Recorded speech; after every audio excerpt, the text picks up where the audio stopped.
Alright, Shalom, Shalom. It's your brother AHBAD from GMS YAHAWAH, GMS in Peterborough, Florida. I want to give all honor, glory, and praises to YAHAWAH, YAHAWASHI, YAHAWASHI, Kodash. Double honors to my elder apostles of Great Millstone, singing honor, salutation, all your sincere brethren, constantly pushing virtue, sincerity. And I also want to say peace and blessings to all the sincere men who the truth, make decisions on the third. And peace and blessings also be to you, the future faces after as well. Shalom. Again, right into the lesson, ran across a few articles. If you look at the title, you can tell that America is losing their power, they're losing their strength. Alright, because their strength really falls back into the military. So, looking at these articles from RT, the American military has been diminishing. It has been on the decline. Alright, and what I mean by that, I'm talking about the economic standpoint of the American military. They're underfunded and they're undermanned, and they're talking about trying to go to war with powerhouses like Russia and China. Russia and China, they're not alone either. They're actually allies with one another.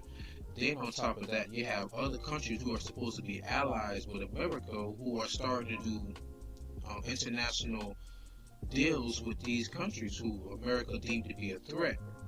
Now, with that being said, all the people who are so pro-American and so pro-Trump, all you're doing is keeping America on life support.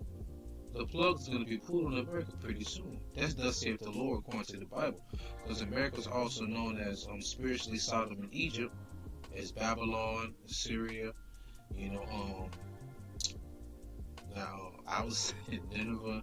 I'm just saying in the spiritual standpoint, because Babylon deals with all nations coming together, and with all nations coming together, you have different races, and this is the melting pot of all nations in America. Alright, it was go back to ancient Babylon, where all nations came together, they spoke one language, and tried to build a tower up into the heaven.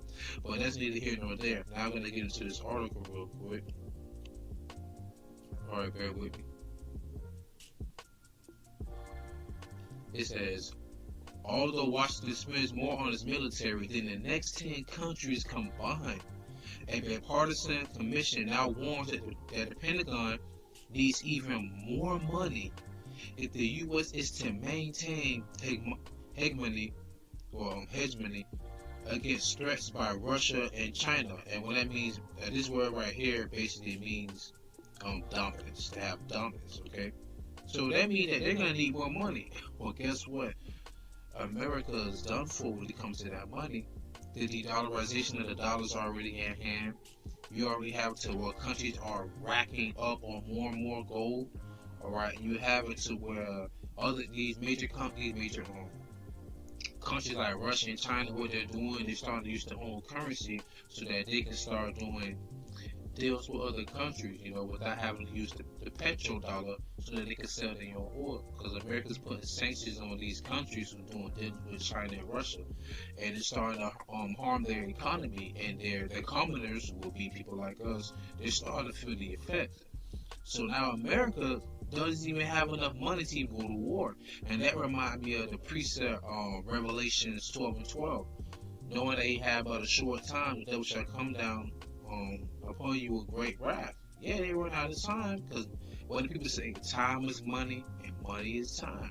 You run out of money, and you run out of time. So, alright. But anyways, I'll pull a little bit more about it here. It says the U.S. military could suffer unacceptably high casualties and a loss of major capital assets in its next conflict, and might lose or struggle to win a war against China or Russia, says the 116-page document produced by the National Defense Strategy Commission and published this week, concluding that U.S. military superiority is no longer assured, and that this has severe implication for U.S. interests and security. In other words, America is going to struggle with this war, because you have more enemies against you than you actually have allies. And this article was produced November 15th, right, 2018. Now let me pull out a precept real quick. It's, Jeremiah chapter 50.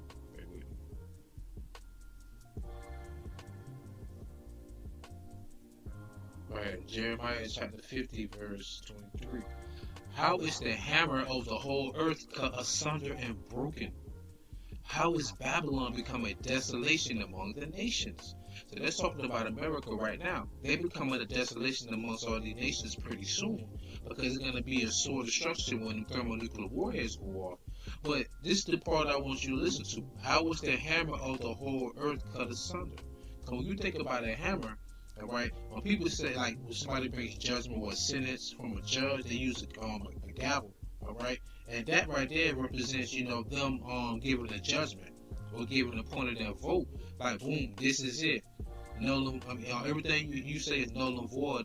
When they hit that gavel, in most cases, it's like putting a nail in the coffin, because that's it. You get 2 life sentences with 2 extra years, and they hit the gavel. That's it. That's what America tries to do. America tries to dictate the entire world. They try to be the gavel of the entire earth. And you can also look at it in this sense, where a hammer can also be used as an instrument in war. All right, think about Thor. He had a war hammer. I like to say like the brother from England said he wanted a war hammer in that day. But yeah, so you can also use like a hammer to be a tool that can beat down on the people. All right, and that's what America was. Well, that's what America had. That power back like during World War I, World War II. But now you being cut asunder, you being broken down. And how was that? Financially and also by your military, man. Okay. It says, I have laid a snare for thee, and thou art also taken, O Babylon, America, and thou was not aware. Thou art found and also caught. Alright? Because thou hast striven against the Lord. Understand? The Lord said, you have been found, and I caught you. Okay? You gotta understand, the king's heart is in the hand of the Lord. Another word for king is emperor, president, king, however you want to look at it, man. All of these are these are titles for a king, all right? The king starts in the hand of the Lord, okay? Now it says the Lord said, "I have laid a snare for thee." All right, you always get caught in your own snares, your own traps because of your words, because the scripture says the wicked are estranged from the womb. So I wanted to pull this out in Psalms real quick. This is Psalms 94. So I can bear with me.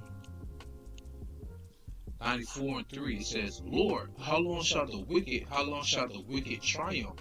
How long shall they utter and speak hard things? And all the workers of iniquity boast themselves. That's what Trump says, Let's build this wall, Let's make America great again. They speak these hard things, and they speak of leasing as well. And they are workers of iniquity because they don't uphold the Constitution of the Bible. When I say Constitution, I mean the law. They hold up their own laws and their own Constitution, their own amendments, and their own bills. Right? They break in pieces thy people, O Lord, and afflict thine heritage. And our people are on the constant affliction because of the curse that are upon us. We talk about you so-called Negro, Latinos, and Native Americans. All right? Understand that? They slay the widow and the stranger and murder the fatherless. Who's the fatherless? Our people. All right, how many Jakes you know out there that got their father in the house? They really don't. So their sons are getting murdered, and they don't even have a father. And they say they slay the widow and the stranger, man. And most of the time, even our men who have, children from these women, they die too. So now she doesn't have a husband, so to say. All right. Yet they say, the Lord shall not see, neither shall the God of Jacob regard it. All right. Understand, ye brutish among the people, and ye fools, when will you be wise? And that goes right back to this Jeremiah 50 and 23. Alright, how was the hammer of the whole earth cut asunder and broken? How was Babylon become a desolation among the nations? I have laid a snare for thee, and thou art also taken. That also goes back to lifting up that skirt. O virgin daughter of Babylon, sit down in the dust. There is no more throne for thee. Isaiah 47, if I'm not mistaken. So now I'm going to go back into the article and pull out a few more key points, man, just to go to show you that America's military is decreasing. They're not becoming the hammer of the earth anymore, and also that sooner or later they're going to have a draft. All right, believe it or not. I'm just going to pull out a few more key points here in this article. Alright, back. Now, this is the point I want to get at. It says, while the 2011 Budget Control Act sequestered military spending in order to tackle the runaway deficits, the authors claim it weakened the military while not doing much to trim the fat at the Pentagon. Now, this is the point. Even as the number of active duty military personnel has declined by over 100,000, the number of civilians employed by the Defense Department is nearly equivalent to levels before 2011, they know. So they're on the decline of personnel actually being active in the military. Alright? So this is going to show you that you don't have any power when it comes to, because think about it. When they go to war, they're really trying to get their assets, they're really trying to get your natural resources. No matter how many drones you have, no matter how much technology you have, those drones not going to go in there and take over them natural resources. You still got to put personnel on the ground at all times. You have to have garrisons to protect those points that you're trying to take over. Okay? Now check this out. This is funny. Manpower woes.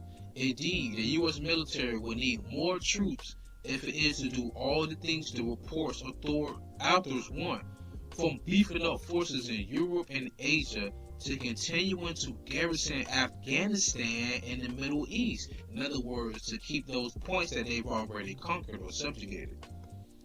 That poses another problem. Where to find them? So they need more troops. And listen to this. According to the Pentagon, too many Americans are increasingly too fat, too stupid, and too criminal to even qualify for service. Most of those that do aren't interested.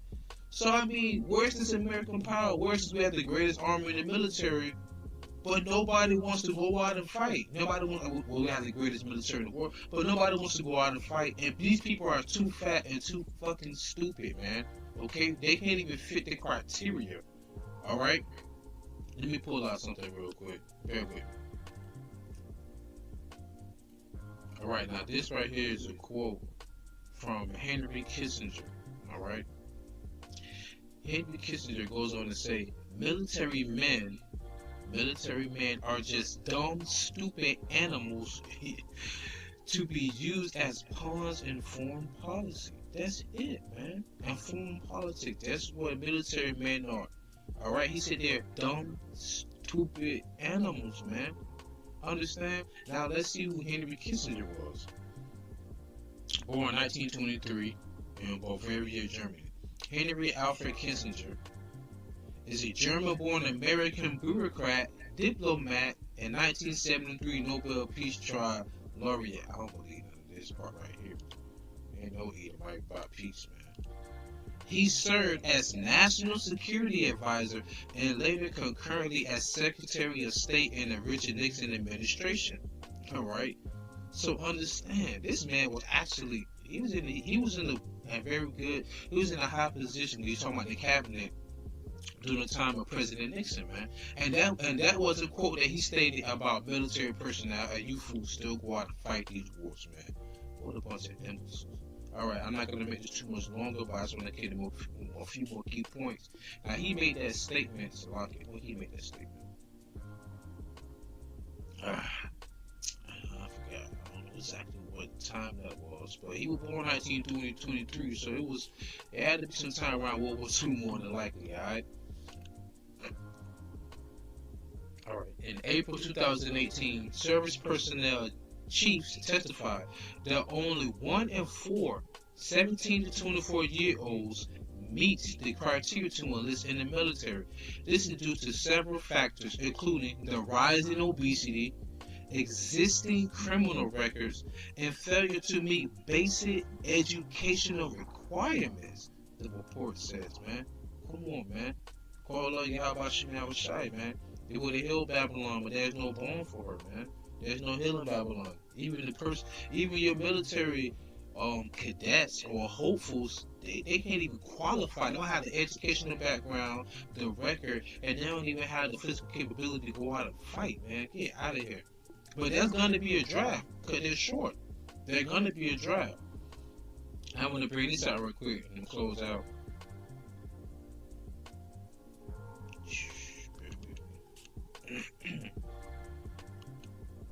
This is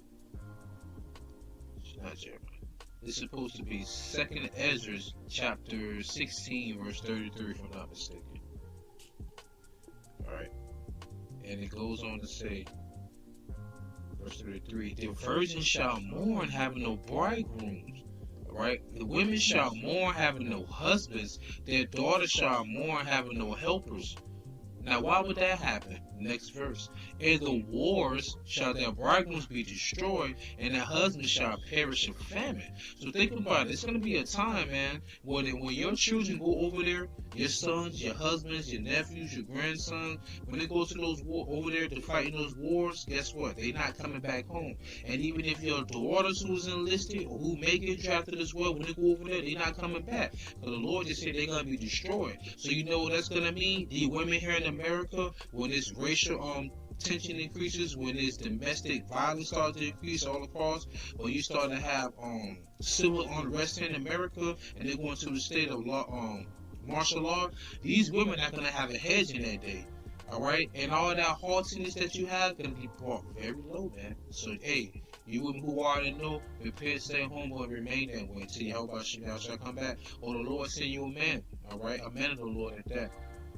But nonetheless, though, that will be a draft too. Remember that. Understand that. Okay? But anyways, I pray you will edify with this video. Let me just go back to the top.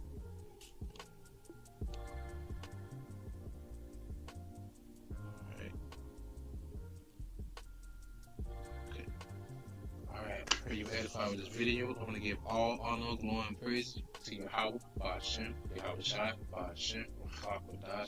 Love honors to my elder apostles, single honors to your brothers, peace and blessings to all the sincere men, women, and children that consist of 1/3. On me, I say, Allah, walk, love, ball. Shalom, we almost out of here. DTA.